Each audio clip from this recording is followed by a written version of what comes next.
कि मरीज़ को किस दवाई की ज़रूरत है, इसी दवाई की ज़रूरत इस वक्त दुनिया के लोगों की है जो आपने जिस मौजू का इंतखाब फरमाया है।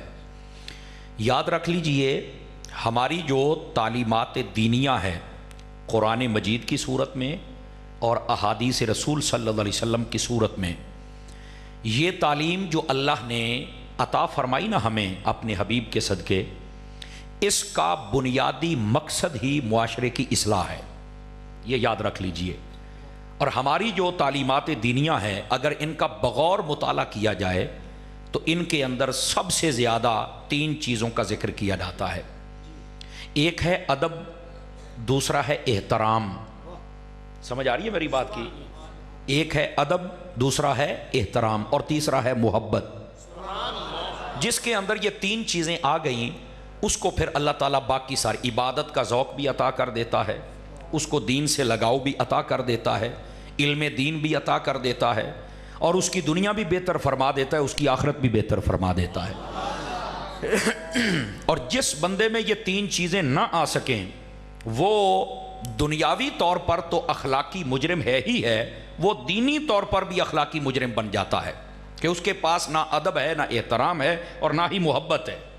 ये 3 चीज़ें अगर हों तो आदमी को दीन मतीन समझने में भी आसानी है और उस पर अमल करने में भी आसानी हो जाती है। और जब तक ये उनसर बंदे की तबीयत में ना पाया जाए तो बंदा बनता ही नहीं है।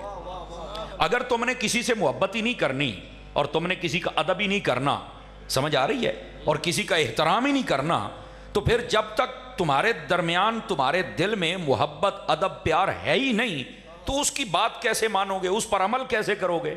इसी वास्ते नबी पाक अलैहिस्सलाम ने खुद इरशाद फरमाया, ला युमिनु अहदुकुम हत्ता अकूना अहब्बा इलैहि मिन वालिदिही व वलदिही वन्नासि अजमाइन। फरमाया तुम में से कोई बंदा उस वक्त तक ईमान वाला यानी कामिल मोमिन हो ही नहीं सकता जब तक के वो अपने आप से बढ़ के, अपने माँ बाप से बढ़ के, बल्कि पूरी दुनिया से बढ़ के मुझ मुस्तफ़ा से प्यार ना करना शुरू कर दे। समझ आ रही है आप हज़रात को? जब तक आका करीम अलैहिस्सलाम की मोहब्बत अदब प्यार न आए तो याद रख लीजिए हम ना तो उन तालीमात को कमा हक़्क़ू समझ सकते हैं ना ही उन पर अमल कर सकते हैं। तो इसलिए याद रख लीजिए, इस्लाहे मुआशरा में जो सबसे पहला पॉइंट है वो है नबी पाक अलैहिस्सलाम का अदब, हुजूर का प्यार, हुजूर का एहतराम और हुजूर के साथ जो एक इश्क वाला रिश्ता है उसको तय करना। आवाज़ कमज़ोरों वाली है आप हज़रात की। सबसे पहली बात यह है इस्लाह मुआशरा में। अच्छा, अगर आप इसको समझना चाहें तो कुरान मजीद की जो आयत तय्यबा मैंने पढ़ी है इसके अंदर अल्लाह ने इसी चीज़ का जिक्र फरमाया। अल्लाह फरमाता है, कुल इन कुंतुम तुहिब्बून अल्लाह, ऐ लोगो अगर तुम ये चाहते हो कि तुम्हारा अल्लाह तुमसे प्यार करे।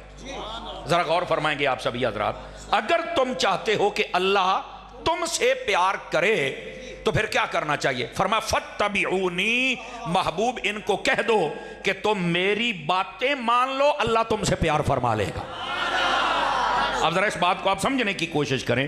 प्यार हाँ हो जाए अल्लाह से, अल्लाह कहता है कैसे होगा? फरमाया मेरे हबीब की बातों को मानना शुरू कर दो, अल्लाह ताला तुमसे मोहब्बत फरमाना शुरू कर देगा।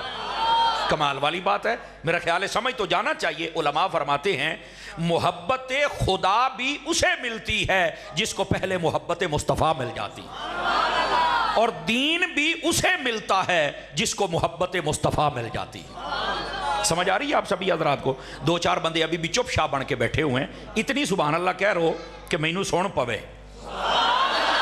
बस यही मेरा मौजू है, ये मैंने आज आपको सुनाना है। दोस्ताने गिरामी, ये है पहली बात। और कुरान मजीद बुरहान रशीद की जो आयत मैंने पढ़ी है उसमें फरमाया, ए महबूब इन लोगों को बताओ जितने बैठे हो, अगर तुम ये चाहते हो कि अल्लाह तुमसे प्यार करे तो मेरे महबूब की इत्तिबा करो, हुजूर की बातें मानो, फिर क्या होगा? युहिब्बुकुमुल्लाह, फिर इन्हें कहना नहीं पड़ेगा मैं रब हो के कहता हूं कि मैं इनसे प्यार करूंगा।